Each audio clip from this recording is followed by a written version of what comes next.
Hi, my name is Katie Flickinger, and this is my case study, When Ethics and Policies Collide. I'm going to try and keep my webcam out of it as much as possible so you can see. Section 1, summarize the case and establish the facts.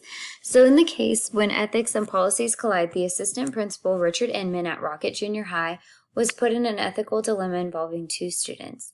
James, who is a student that does not have a very positive reputation at Rocket Junior High, and David, who is an honor student and involved in the band.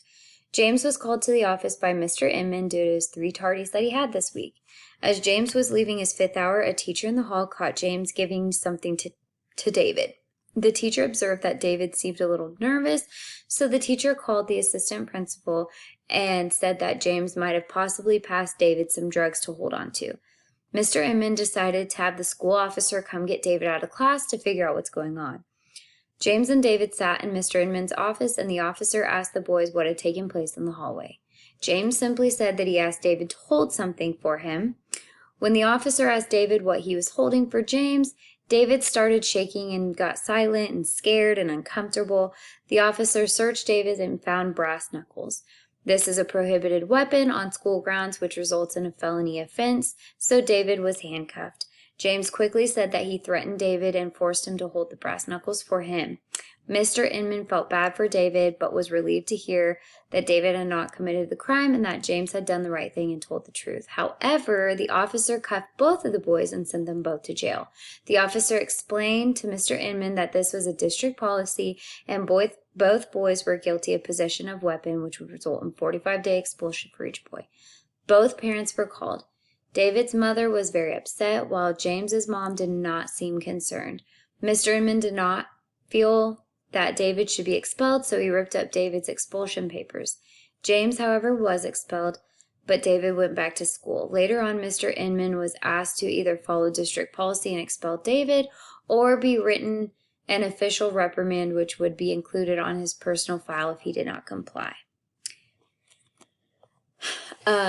So the legal or ethical issues, the student David was harmed by a decision made by both Mr. Inman and James.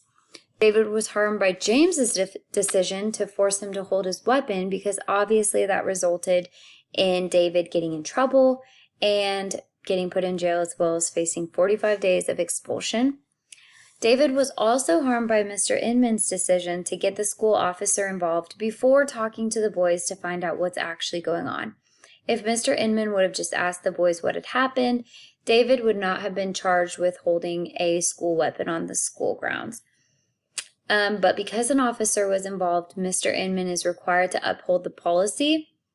Mr. Inman ripping up David's expulsion papers contravened the law by allowing a student to bring a weapon to school. So that's kind of breaking the law by him ripping it up and saying, well, this is a really good student. He didn't mean to, because it's still the school policy and it doesn't matter. When Mr. Inman ripped up David's expulsion papers, he was breaching his contract as an administrator.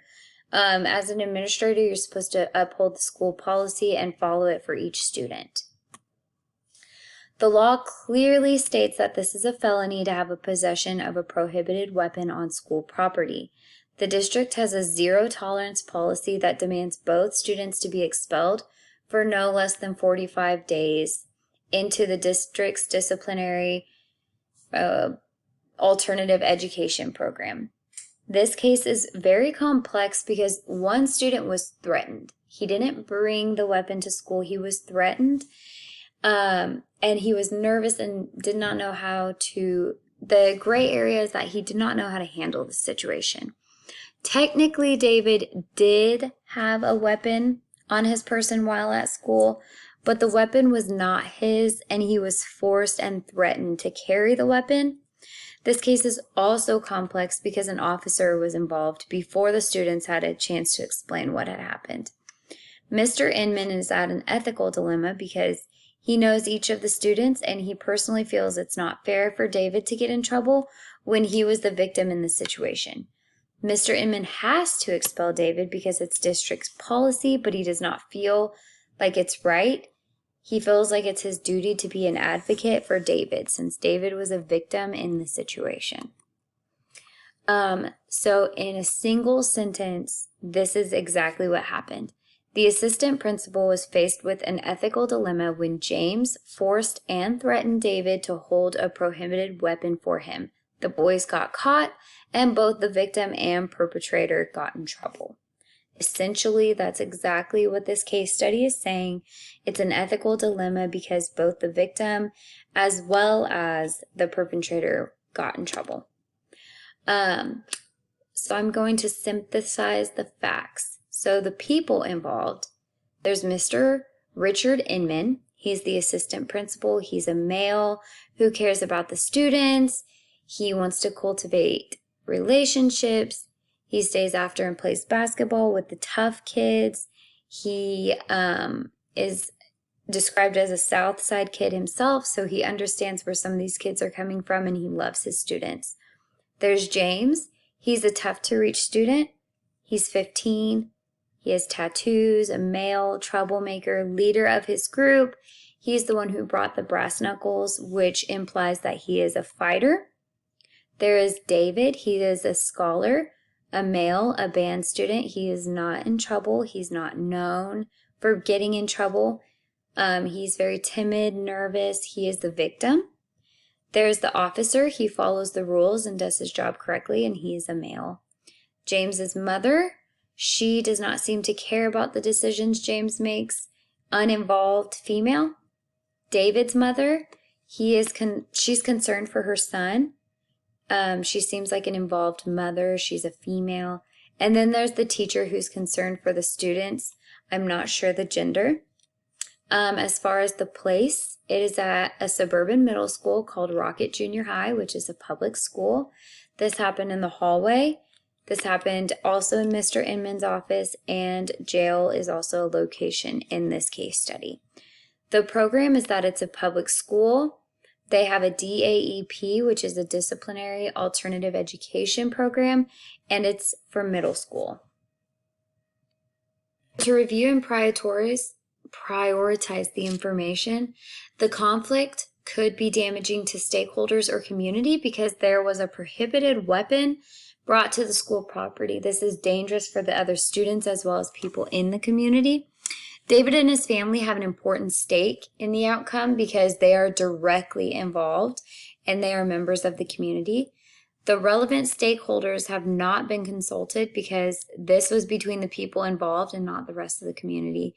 To learn more about this situation and the decision, someone could ask the parents of the students involved. I don't believe that it is the job of the school to explain what's going on between other students to the stakeholders. There's enough information presented in this case to make a decision. Identify the options and possible consequences. So what would I do or what could I do in this situation? So not making any decision or not taking action is not an option in this decision. Action has already been taken when the students were called to the office and arrested for the weapon. The action was already taken when the officer pulled David out of class. Not making a decision is also not an option because a decision has to be made on whether or not to expel the students. You can't just ignore it and act like it never happened. The most comprehensive or liberal decision you can make in this situation is to explain to David, the victim, that the school has a policy, and even though it wasn't his fault, he was the one caught with a weapon on school property. Therefore, both him and James need to be expelled. I would explain to David that he should have talked to a teacher, he should have told somebody about the situation, and he could have potentially saved himself. But the fact that he didn't tell anybody and he was the one found with the weapon does make it hard to not expel him. You could take a hit on your record because it's not fair for the student to be threatened into doing something they didn't feel comfortable doing and choose to not comply. So choose to not expel David. You could, as the principal, get a hit on your record. You could expel both of the students because the story could have all been made up between the two students and you just want to be sure. Or you could just expel David because technically he was the one with the weapon. Or you could just expel James because technically he admitted to it being his weapon. So evaluate my options. Option 1, expel just David. The pros are that you're following the district policy. There's no mark on your record. Technically, David was the one with the weapon, so he should be punished in some way. A con is that you might feel a little bit guilty because you know it's not David's weapon. His parents might fight back. You'll ruin his reputation and his record. You'll break that relationship with him. It's not fair to him. David comes after James, so David might come after James and like try to fight him. And you might receive some backlash from the community if you only expel James. Or I'm so sorry, if you only expel David. If you only expel James, the pros is that it clears your conscience because it was James's weapon and he admitted to it. You do what is right for David. You advocate for him and do what's right for him. It's fair. David's parents will be happy. It's morally correct. You're protecting the school and the community, and you're advocating for a good student. But the cons is technically David had the weapon. So it's a little unfair to James because he didn't actually have the weapon. It does not follow district policy because you're not expelling the student with the weapon. You lose that relationship with James. James could fall off track. It could ruin your record with the school. And you don't have any say in how you make decisions in the future. And James could come after David if James is the only one expelled. Option 3, you could expel both. This would be following district policy. You would stay out of trouble with your job. Both students have the same punishment. David gets punished because he didn't tell a teacher, so he's guilty as well, and you are still protecting your school and your community.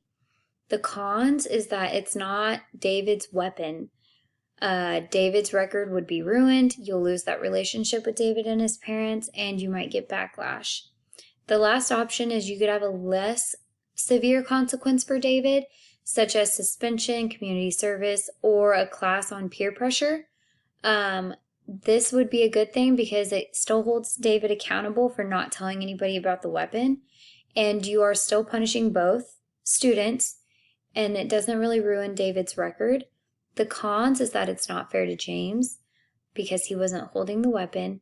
David's parents might still disagree with him being punished at all, and you are also not following the policy. So the best option to me is to expel both students. David should have told somebody that he was asked to hold a weapon and the whole situation could have been avoided. Technically, David was found with the weapon on school property, which according to school policy is grounds for 45-day expulsion. James should clearly be expelled because it was his weapon. As an administrator, you need to follow the district policy and follow the same rules for every student.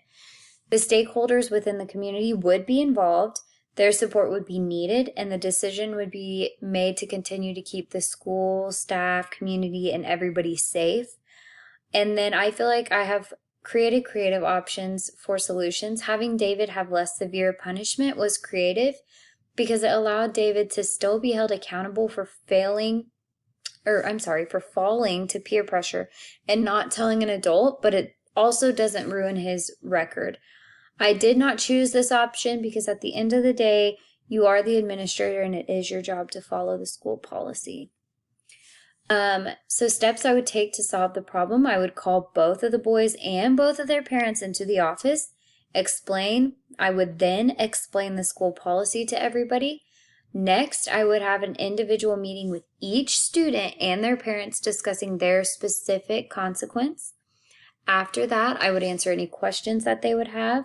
I would also remain firm in my decision and explain that it is school policy and sign the paperwork to expel both of the students. Chances are James' mom would understand. She knows her son made a mistake and she would understand where the decision is coming from. I'm sure David's mom would not understand why her son is getting expelled, so there would be anger, frustration, confusion. I would explain everything to David's mom and explain that unfortunately it's a terrible situation for her son. However, her son did not tell an adult and her son he fell to peer pressure, which is something that he needs to learn that he cannot do, especially when being in high school the next year. I would also feel that I'd be able to handle the situation on my own. I would like to have the parents involved so they hear the story from me and not their own student.